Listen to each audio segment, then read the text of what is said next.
log into your STC Bank app or you get stuck on verification, come closer.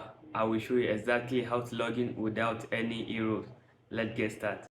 First, open your STC Bank app, enter a registered mobile number, your IGAMA number and your date of birth, and you will receive verification code on your mobile phone.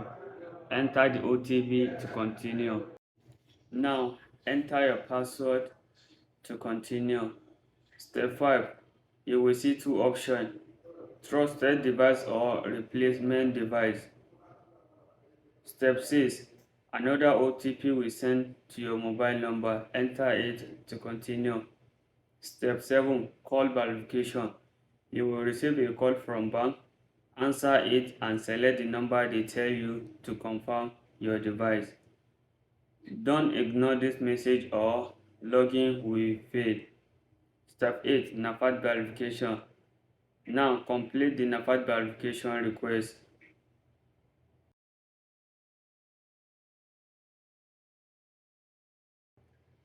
After verification, go back to STC Bank app. You will see trusted device registered. Tap on continue. And that is it. You successfully logged into your STC Bank. Easy, right? Check my YouTube channel for more Saudi banking video. Thank you for watching.